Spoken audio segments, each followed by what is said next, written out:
예. 자, 이제 말씀 듣는 시간입니다.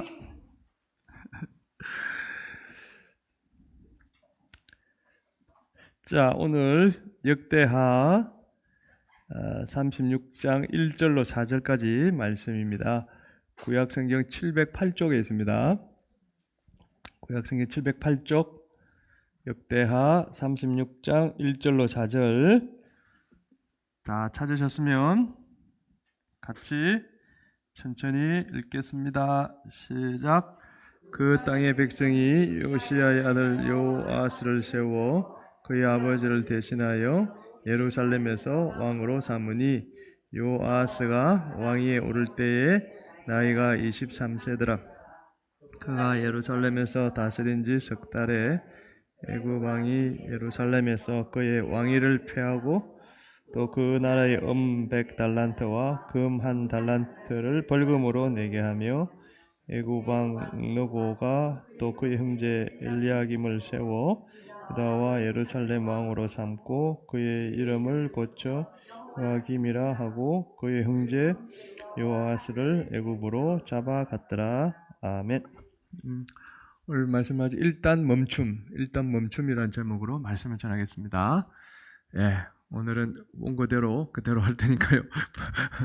자, 봅시다. 60초 안에 우리 몸이 건강해지는 방법이 있답니다. 60초 안에 어떤 방법일까 궁금하죠? 일단 이 문제를 맞춰보시기 바랍니다.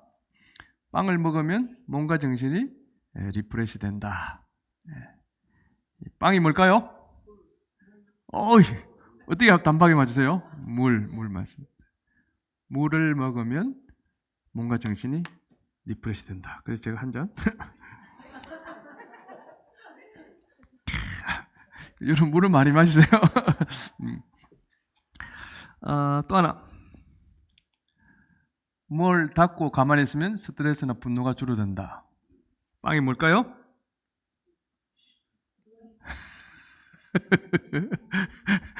아시네.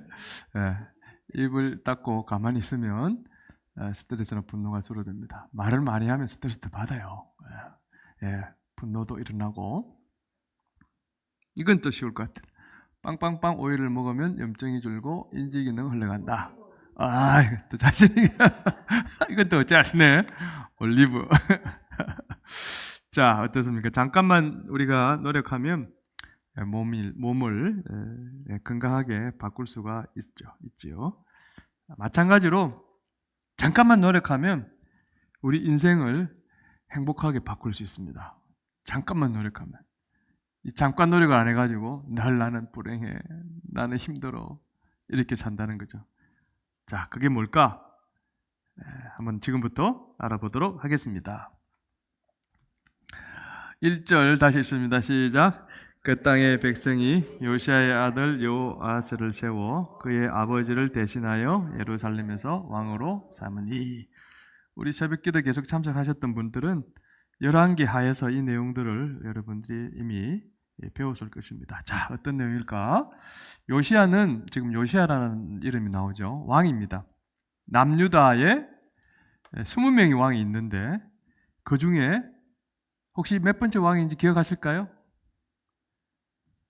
기억은 못하겠죠. 16번째 왕입니다. 16번째 왕. 그럼 요시야가 이 왕이 하나님을 믿는 좋은 왕이었을까요? 즉 선한 왕이었을까요? 아니면 하나님을 배신한 나쁜 왕이었을까요? 나쁜 왕? 좋은 왕? 둘 중에 하나. 좋은 왕. 하나님을 잘 믿는 선한 왕이었습니다. 요시야. 20명 중에 몇 안 되는 아주 선한 왕 중에 대표적인 왕이 요시야 왕입니다. 8살 때 왕이 됐죠. 이 요시야 왕은 31년 동안 남유다를 다스렸습니다. 잘 다스렸습니다. 그래서 이 남유다의 역사를 보면 요시야가 왕이었을 때 가장 평화롭고 풍요롭게 백성들이 잘 살았습니다. 남유다 백성들은 이 요시야 왕이 오랫동안 자신들의 왕으로 있기를 바랬을 것입니다. 왜? 정치를 잘하고 선정을 베푸니까 자기들 너무 좋은 거예요. 평화롭고 풍요하고 그 이전의 왕들보다는 완전히 다른 왕이니까. 그런데 이 요시야 왕이 38살 되던 해에 남쪽의 이집트, 애굽과 전쟁을 하다가 갑자기 죽게 됩니다. 전사를 합니다. 전쟁터에서.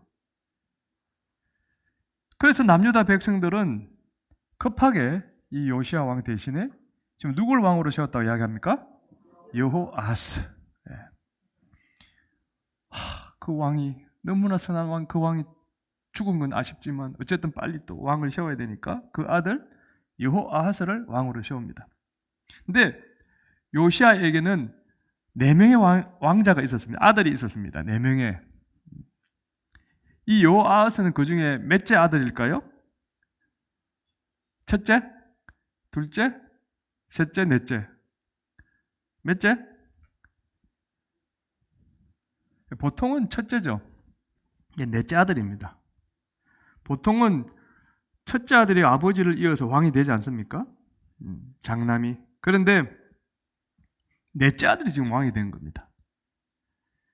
남유다 백성들은 왜 넷째 아들을 왕으로 세웠을까? 넷째 아들 요아스를 왜 왕으로 세웠을까? 이 조금만 이제 역사를 이제 이해하면은 궁금하죠? 아들이 4명인데 첫째 아들이 왕이 되어야 되는데 왜 넷째가 되었느냐? 네. 다른 게 아니고 요시야 왕이 다스릴 때 자기들이 평화롭고 풍요했던 이유가 요시야 왕이 반애굽 정책을 펼쳤기 때문이다. 이렇게 생각했던 것이죠. 애굽을 적대시했다는 거예요. 그래서 남유다 백성들은 이 4명의 아들 중에 그 중에 반애굽 정책을 가장 강하게 지지했던 아들, 그 아들이 바로 누굴까요? 여호아하스였던 것이죠. 그래서 첫째, 둘째, 셋째 제끼고 넷째 아들을 요시야에 이어서 왕으로 지금 세운 것입니다. 그러니까 백성들은 선왕 요시야가 반애굽 정책을 펼쳤기 때문에 우리가 잘 살 수 있었다. 이렇게 생각했던 것이죠. 그래서 여호아하스를 왕으로 세웠다는 것입니다. 그러니까 남유다 백성들은 이 반애굽 정책을 계속 유지하면 요시야 왕 때처럼 자기들이 행복하게 살 수 있다고 믿었기 때문이죠. 자, 그럼 여호아하스가 왕이 된 후에 남유다 백성이 자기가 바라던 대로 계속 행복하게 풍요롭게 잘 살았을까? 봅시다. 2절 4절 시작. 여호아하스가 다스린 지 석 달에 애굽 왕이 예루살렘에서 그의 왕위를 폐하고 또 나라에 100달란트와 금 1달란트를 벌금으로 내게 하며 여호아하스를 애굽으로 잡아갔더라. 여호아하스가 남유다를 다스린 지 얼마 만에 애굽 왕이 여호아하스 왕을 폐위시킵니까? 겨우 석 달. 자기들은 반애굽 정책을 펼치는 여호아하스를 왕으로 세우면 요시야 왕 때처럼 오랫동안 평화롭게 살 줄 알았는데 겨우 석 달. 그리고 어디로 잡혀갑니까? 애굽으로. 애굽 왕이 자기 나라로 포로로 잡아갑니다. 그리고 뭘 요구했습니까? 벌금을 요구했죠. 개심하니까 왕을 폐위시키고 다른 왕을 세우고 꼭두가시 왕을 세운 거죠. 그리고 그 왕을 포로로 잡아가면서 100달란트와 금 1달란트를 요구한 것입니다. 금 1달란트는 1달란트가 34kg거든요. 금 34kg면 꽤 가치가 나가죠. 뭐 계산을 안 해봤습니다만, 근데 그때 당시에는 더 가치가 컸겠죠. 이게 큰 어떤 부담이 되는 큰 벌금인 것이죠. 남유다 백성들은 요약하자면 반애굽 정책만 계속되면 그들이 행복하게 살 거라고 생각했고, 여호아하스가 넷째 아들이긴 하지만 문제없이 요시야를 이어 왕이 됐기 때문에 일이 잘 풀린다고 믿었죠. 사실 그렇잖아요. 첫째가 아니 내가 왕인데 왜 내 자리를 빼앗지? 그럼 반란을 일으키고 아주 나라가 어지러워질 수 있지 않습니까? 그런데 아무 문제 없이 넷째 아들이 왕이 올라온 거거든요. 그러니까 우리 뜻대로 잘 되는구나 이렇게 생각했다는 것입니다. 그런데 그들의 기대는 겨우 석 달 안에 물거품이 되고 말았습니다. 그들의 계획대로 반애굽 정책은 여호아하스를 통해 계속되었지만 결과적으로 그들은 더 비참한 상황에서 고통스럽게 살게 된 거죠. 애굽에 어떻게 보면 속국이 되어버렸고 벌금도 조공도 바쳐야 되니까. 과연 요시아가 그럼 남유다를 다스리는 동안 백성들이 그렇게 평화롭고 행복하게 살 수 있었던 이유가 그들이 생각하는 것처럼 반애굽 정책을 펼쳤기 때문일까요? 아닙니다. 그럼 뭡니까? 요시아는 선한 왕입니다. 하나님을 철저하게 의지했고 하나님이 기뻐하시는 일을 했기 때문이죠. 하나님은 요시아의 그런 믿음을 보셨고 그래서 그 결과적으로 남유다 백성이 평화롭고 풍요롭게 살도록 축복하신 거예요. 그러니까 겉으로 드러나는 정치적인 그런 반애굽 정책 때문에 평화롭게 살았던 게 아니었던 것이죠. 요시아 왕이 하나님 앞에 바로 서니까 하나님이 그 왕을 보시고 그 나라를 축복하시고 백성들이 평화롭게 살았던 것입니다. 그런데 남유다 백성들은 이걸 모르고 단지 문제를 빨리 해결해서 문제가 뭡니까? 요시아 왕이 죽었지 않습니까? 죽었으니까 빨리 그 정책을 이을 넷째 아들을 세우는 거. 이게 이제 문제를 빨리 해결하는 그들의 생각이었지 않습니까? 그래야만이 계속 평화롭고 풍요롭게 살고 살 수 있다는 그 마음이 컸던 것입니다. 그래서 요시아가 갑자기 죽었을 때 서둘러 이 반애굽 정책을 지지하는 여호아하스를 왕으로 세우면서 결과적으로 오히려 불행한 인생을 살게 되었다. 이겁니다. 자, 이걸 보면서 우리는 잠언의 이 말씀이 우리 마음에 떠오릅니다. 잠언 16장 25절 시작. 어떤 길은 사람이 보기에 바르나 필경은 사망의 길이니라. 어떤 길은 우리가 보기에는 저기로 가면은 진짜 일이 잘 풀릴 것 같아. 우리 생각에, 그죠? 근데 막상 가보니까 그 길이 아닌가 봐요. 엉뚱한 길이 되더라는 것입니다. 우리 눈에는 분명 좋은 길처럼 보여도 우리를 사망으로 끌고 가는 나쁜 길이 있다라고 지금 잠언서 기자는 이야기합니다. 우리 계획대로 인생이 술술 풀려도 지금은 근데 결과적으로 우리 자신이 비참한 상황에서 고통스럽게 살 수 있다. 그런 뜻이죠. 여러분 동의하십니까? 이런 경험 해보셨습니까? 해보신 분도 계실 거고 안 해보신 분도 계시겠죠. 그러나 대부분은 그래 맞아 나도 그런 경험이 있지. 내가 이렇게 하면은 인생이 활짝 필 줄 알았는데 막상 그렇게 하고 보니까 그게 아니더라. 오늘 아마 이 말씀에 많은 분들이 동의할 것입니다. 요시아가 갑자기 죽는 것처럼 죽음이 정해놓고 오는 게 아니지 않습니까? 그렇게 하나님을 잘 믿고 선한 왕이었는데 그렇게 죽을 줄 누가 알았겠습니까? 그것처럼 우리 삶에, 저와 여러분의 삶에 갑자기 변화가 생길 때, 큰 변화라는 게 다른 게 있겠습니까? 갑자기 건강이 안 좋아진다든지, 또 하던 일들이 갑자기 어려움을 당한다든지, 또 인간관계가 갑자기 깨어진다든지, 뜻하지 않은 일이 그렇게 생길 때, 여러분 어떻게 하십니까? 무조건 빨리 문제를 해결하려고 여러분 생각대로 계획대로 마구 밀어붙입니까? 그러면 오히려 더 꼬일 수 있다는 거. 오늘 그 뜻 아니겠습니까? 오히려 불행해질 수 있다는 것이죠. 그런데 우리는 어떻습니까? 내가 세운 계획대로 인생이 착착 풀려야 나는 행복하다. 그렇게 확신하는 경향이 우리에겐 있지요. 근데 이건 미안합니다. 확신이 아니라 착각입니다. 하나님 모르는 사람들은 그렇게 확신하겠지만 우리는 그렇게 확신하면 안 됩니다. 그래서 내가 세운 계획이 혹 어그러지는 일이 생기면 오늘 이 백성들처럼 서둘러서 문제를 해결하려고 막 동분서주하죠. 여기 갔다 저기 갔다 우왕좌왕합니다. 그러다가 내가 세운 계획대로 문제가 풀렸는데 가만히 보니까 결과적으로 인생이 꼬이면 그때 입이 툭 튀어나오고 그 입에서 하나님이 왜 나를 이렇게 힘들게 하십니까? 이러고 원망과 불평이 터져나오기도 하지요.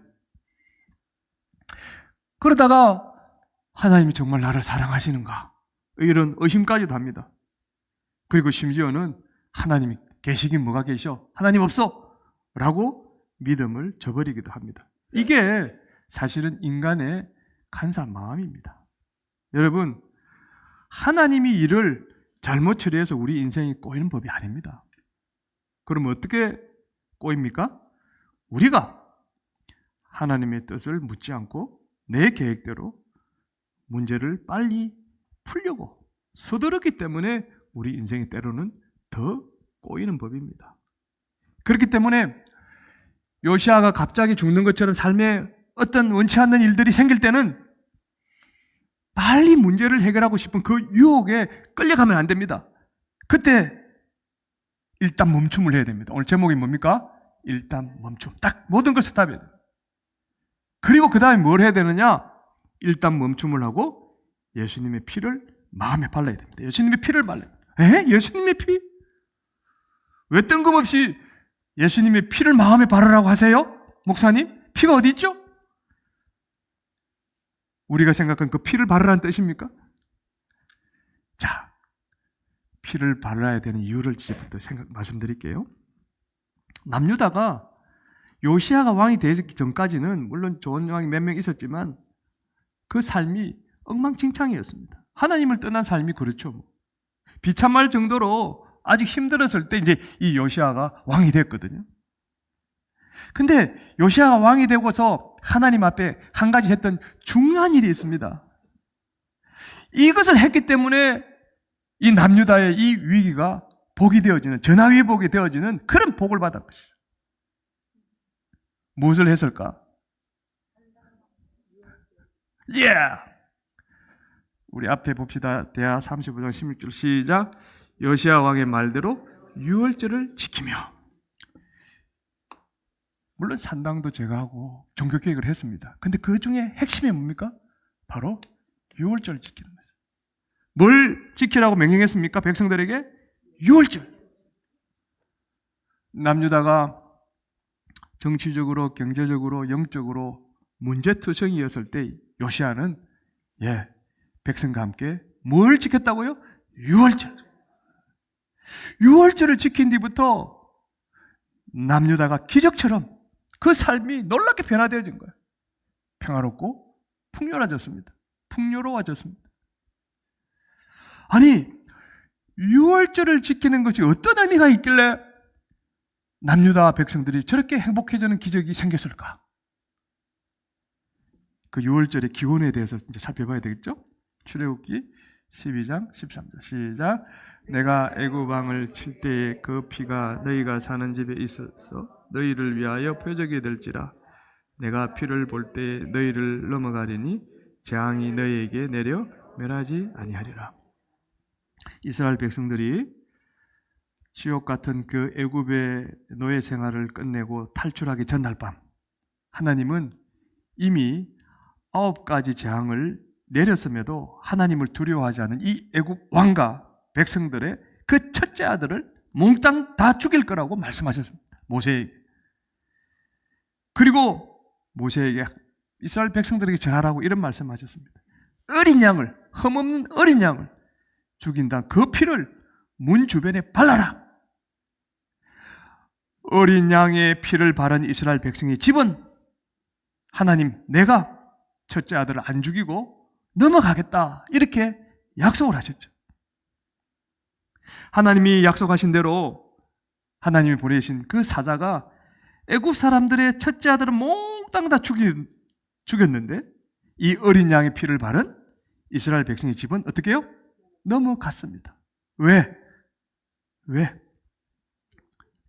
맞습니다. 그 약속을 지키기 위해서. 그래서 이 사건 후에 이스라엘 백성은 애굽에서 다음날 탈출할 수 있었던 것입니다. 이스라엘 백성은 너무나 감격스러웠겠지요. 하나님의 사자가 그 어린 양의 피를 바른 자신들의 집을 넘어간 이 날, 도무지 이 날을 잊을 수가 없었겠죠. 그래서 이 날을 기념하는 제사를 드렸습니다. 이 제사가 뭡니까? 바로 유월절입니다. 유월절은 영어로 패스오버죠. 그러니까 영어 글자 그대로 이렇게 넘어갔다, 패스오버했다, 넘어갔다, 그런 뜻으로 유월절, 패스오버 이렇게 한 단어로, 하나님은 이스라엘 백성이 애굽 사람들과 함께 이 10번째 재앙을 당하지 않도록 보호하기 위해서 무엇을? 어린 양을 희생제물로 죽이는 사건을 만드신 거예요. 요시야는 남유다가 비참할 정도로 엉망진창이 됐을 때 이 재앙에서 그들을 구원해 준 이 어린 양을 기념할 유월절 제사를 하나님 앞에 드렸던 것입니다. 하나님은 요시야와 남유다 백성이 유월절을 지키는 이것을 보시고, 그래, 잘했다. 하나님은 크게 기뻐하시면서 그 이후로 남유다를 적들로부터 보호해 주셨고 때를 따라 복을 내려주셨던 것입니다. 자, 그런데 여러분, 이 구약의 유월절에 이 어린 양 희생제물, 그것이 상징하는 바가 뭘까요? 신약시대의 사도 바울은 고린도서 5장 7절 이렇게 이야기합니다. 시작. 너희는 누룩 없는 자인데 새 덩어리가 되기 위하여 묵은 누룩을 내버리라. 우리의 유월절 양 곧 그리스도께서 희생되셨느니라. 자, 유월절 양이 누구를 상징한다고요? 그리스도, 즉 예수님을 상징합니다. 그러니까 우리가 흔히 하는 말로 구약은 그림자, 신약은 실체. 그러니까 유월절의 그 어린 양, 그 어린 양은 신약 오실 누구? 예수 그리스도. 그래서 구약에 또 각 5가지 제사가 있는데 그 제사의 희생제물이 또 누구라고요? 바로 예수 그리스도. 유월절 양처럼 하나님의 아들이신 그 예수님도 우리를 그 재앙, 우리의 재앙은 뭡니까? 죄로부터 죽을 그 재앙 아닙니까? 우리를, 지옥 갈 우리를 그 불에서 건져내시기 위하여 당신이 이 땅에 오셔서, 인간의 몸으로 오셔서 그 피를 쏟으시며 십자가에 못 박혀 돌아가셨죠. 남유다 백성이 문 주변에 어린 양의 피를 발랐을 때 재앙이 그들을 넘어갔던 것처럼 저와 여러분이 내 마음의 문에 예수님의 피를 발라야 우리에게 임하는 그 재앙이 그 피로 넘어간다. 그 피가 우리를 보호해준다는 것입니다. 그래서 여러분, 갑자기 여러분의 삶에 원치 않는 일이 생길 때는 우왕좌왕하지 마시고 일단 멈춤을 하시고 예수님의 피를 우리도 마음에 발라야 되는 것입니다. 자, 그런데 계속 예수님의 피를 마음에 발라라고 하는데 어떻게 그 피를 바릅니까, 목사님? 어린 양을 잡아 죽여야 됩니까, 우리도? 그 피를 받아서 그럼 내 마음에 막 발라야 됩니까? 아니, 그럼 예수님은 2000년 전에 돌아가셨는데 그 피를 어디서 구하나요? 혹시 그렇게 생각하십니까? 자, 예수님의 피를 마음에 바르는 방법을 여러분들에게 알려드리겠습니다. 예수님의 피를 마음에 바르려면, 자, 일이 터졌을 때 나의 모든 생각을 뭐하라고요? 일단 멈춤, 내려놓고. 그렇잖아요. 우리 일 생기면 이렇게 하고 저렇게 해야지 막 머리를 굴리지 않습니까? 그래서 그거 따라 움직이죠. 그렇게 하지 말고, 자, 유월절 양처럼 나를 구원해 주시려고 십자가의 희생제물로 드려진 그 예수님의 모습을 일단 가만히 묵상해 보십시오. 주님이 왜 오셨습니까? 주님이 왜 십자가에 매달려 돌아가셨습니까? 그것은 누구를 위한 것입니까? 바로 나를 위한 것이죠. 벌레만도 구더기만도 못한 나를, 아무런 값어치가 없는 나를, 죄 때문에 죽어서 지옥불에 떨어질 나를 위해서 친히 자신의 몸을 희생하셨다는 이것을 가만히 한번 묵상해 보십시오. 자, 이것이 첫 번째 예수님의 피를 내 마음에 바르는 것입니다. 우리는 언젠가 그냥 당연한 걸 여깁니다. 십자가. 그것 때문에 내가 믿고 구원받았지. 근데 그 실질적인 의미에 대해서는 잘 깊이 생각하지 않습니다. 아마 내가 언제 예수님의 십자가를 묵상했지? 아마 이런 분도 있지 않을까 싶습니다. 먼저 그 주님, 십자가의 주님을 깊이 묵상해 보십시오. 그리고 말씀드린 대로 나의 죄값을 대신 갚으려고 오셨잖아요. 그래서 채찍에 맞아서 살이 툭툭 떨어져 나가셨고 창에 찔려 피를 쏟으셨지 않습니까? 그런데 나는 지금 어떻게 살고 있는지, 그 어린 양 예수님의 그 희생의 그 값을 내가 내 삶 속에서 어떻게 보답하고 있는지를 한번 생각해 보십시오. 그러면 내가 지은 죄들이, 이런저런 죄들이 생각이 날 것입니다. 그때 뭐 합니까? 진심으로 회개해야 됩니다. 이 일이 왜 일어났을까부터, 원인 없는 그 결과가 있겠습니까? 어쨌든 어떤 잘못이 있을 때는, 결과가 뭔가 일이 터졌을 때는 그 이전에 내가 뭔가 잘못한 게 없을 수도 있지만 그것이 깨달아지면 하나님 앞에 뭐요? 회개해야 돼. 마지막으로, 지금 문제가 터졌지만 그래도 지금까지 예수님이 나에게 베풀어 주신 크고 작은 은혜들을 하나씩 떠올리면서 온전히 뭐 해야 됩니까? 감사해야 되죠. 요겁니다. 예수님의 피를 내 마음에 바르려면 이 작업이 필요합니다. 주님의 십자가를 깊이 묵상하시고, 내가 지은 죄 앞에 회개하시고, 내가 받은 은혜 앞에 감사하시는 거죠. 자, 이렇게 예수님의 피를 내 마음에 바르면 그때 어떤 변화가 일어날까요? 그렇습니다. 먼저는 이런 변화가 생길 것입니다. 그래, 내가 잠깐 살다가 떠난 이 세상에 내가 너무 목숨을 걸었구나.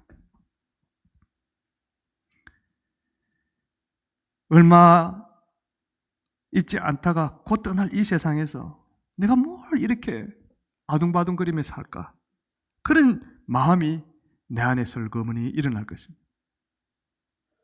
그리고 반대급부적으로 무엇든 일이 내 마음에 들어올까요? 그래, 천국이 있구나.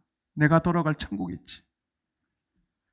영원히 살게 될 그 천국, 그 천국이 내 마음에 쑥 들어올 것입니다. 그때 천국에 대한 소망이 생기는 것이죠. 앞에 말씀드렸던 묵상과 회개와 감사의 피바람의 일들이 일어나면 그 뒤에 생기는 변화입니다, 여러분. 내가 이제 더 이상 세상의 소망을 안 갖는다는 것입니다. 하늘나라 천국을 내가 바라보게 되는 것입니다.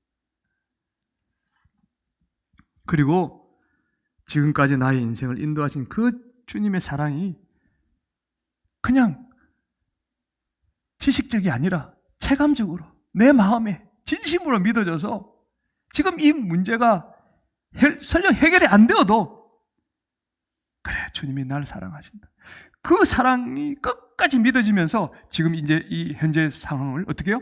인내하게 되어지는 거죠. 그 다음에 내 인생을 꼬이게 만드는 이 문제 앞에 막 일어나는 두려움, 의심, 조급함, 분노, 이런 묵은 누룩들이 마음에서 쑥 떠나가면서 하늘의 평안이 마음에 가득 채워질 것입니다. 이런 경험을 해보셨습니까, 여러분? 그래서 우리 눈앞에 벌어지는 상황에 휘둘리지 않고 그 상황에서도 주님 주신 은혜에 감사하며 행복하게 사는 믿음의 사람으로 바뀌게 되는 거예요. 이 단계까지 우리 갈 수 있을까요, 여러분? 늘 그렇게 해야 되지 하면서도 우리 세상 속에서 그냥 그렇게 아동바동거리며 살지 않습니까? 근데 결국은 또 어떻습니까? 늘 그게 되풀이 되잖아요. 우리 마음이 예수님을 의지하는 믿음으로 가득 차야 그때 예수님이 사실은 우리 삶에 큰 능력을 일으킵니다. 그때부터. 근거가 있을까요? 당연히 있죠.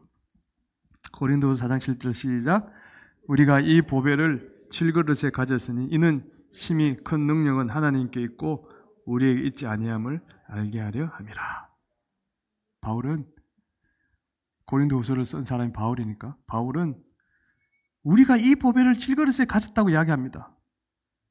질그릇은 그냥 사람들에게 귀하게 대접 못 받는 그런 투박한 그릇입니다. 금그릇, 은그릇은 귀하게 받겠죠, 대접을. 그러나 질그릇은 토기장에 그냥 대충 흙으로 만들어서 구운 거 아닙니까?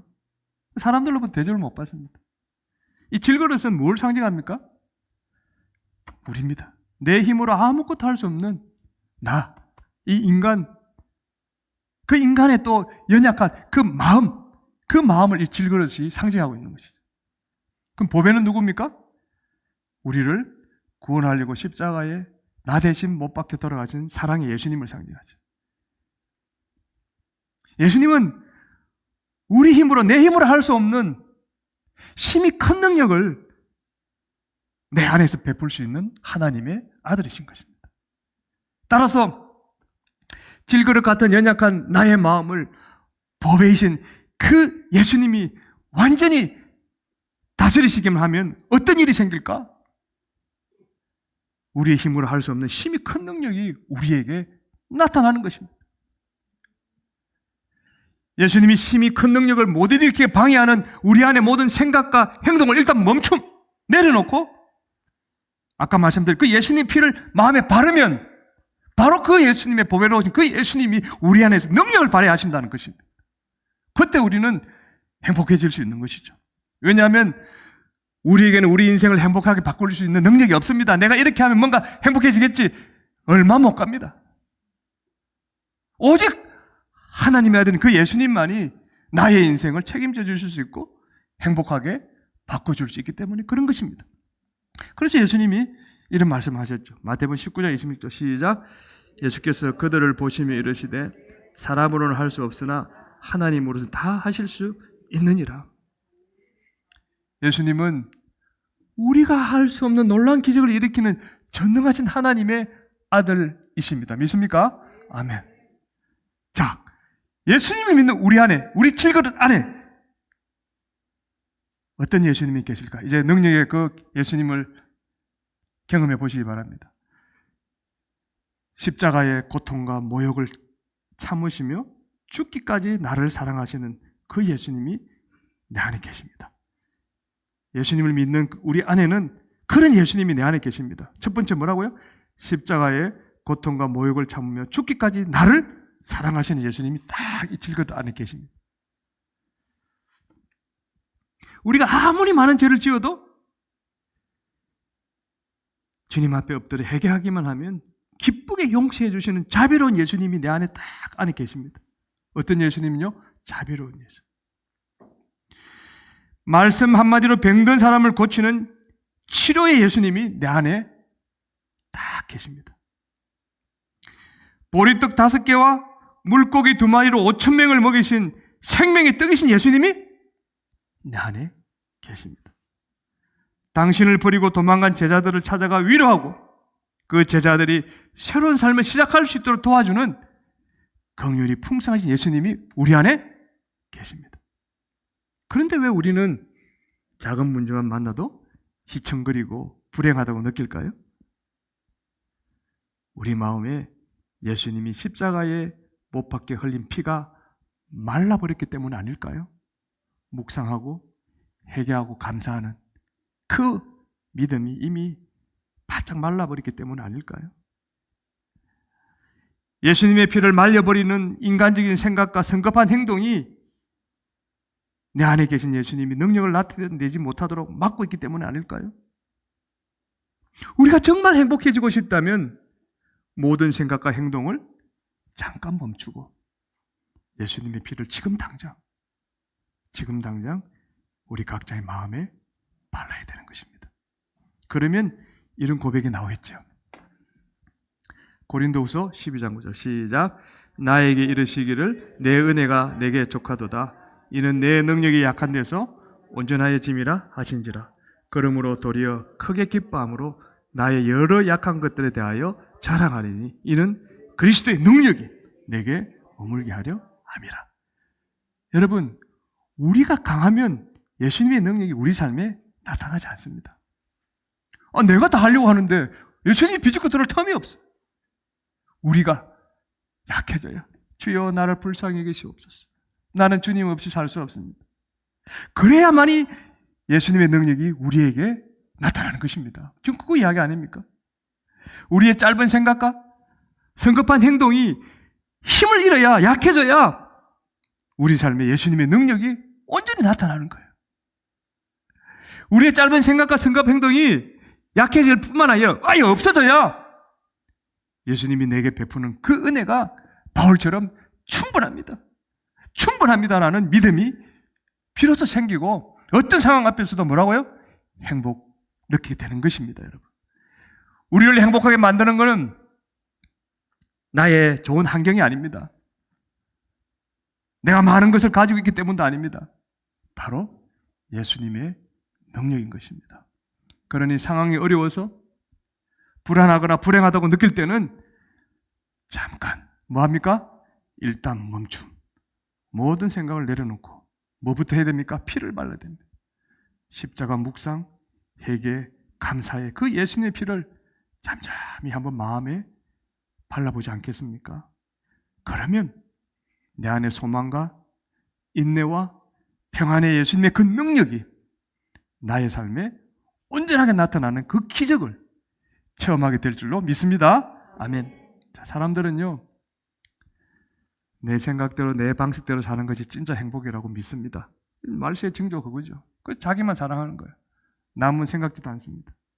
그러나 여러분, 내 생각대로 내 방식대로 사는 것이 진짜 행복이 아닙니다. 그걸 알아야 됩니다. 하나님이 창조한 세상에서 내 생각대로 내 방식대로 살면 언젠가 그 행복이 지금은 행복할지 모르겠지만 물거품처럼 사라지고 말 것입니다.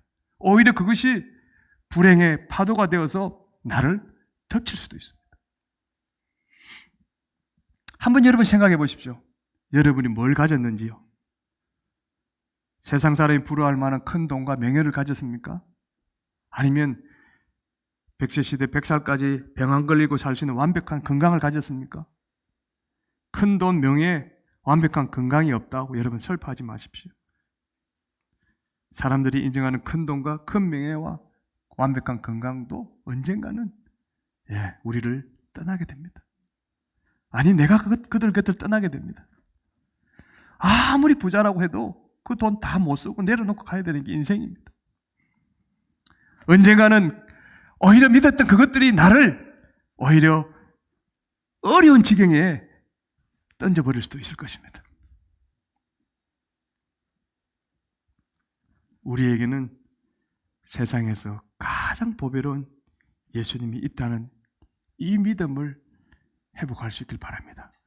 내 안에, 질그릇 같은 나 안에 그 보배로우신 주님, 행복이 필요할 땐 모든 생각과 행동을 뭐 하라고요? 잠깐 멈추고 예수님의 피를 마음에 왕창 발라봅시다. 그래야 예수님이 나의 삶에 큰 능력을 일으켜서 비로소 내가 참된 행복을 누리게 되는 것입니다. 할렐루야. 아멘. 우리 옆 사람이 이렇게 말해봅시다. 요즘 지치고 힘드세요? 시작. 요즘 지치고 힘드세요? 마음에 예수님의 피를 바르고 행복해집시다. 시작. 마음에 예수님의 피를 바르고 행복해집시다. 행복해집시다.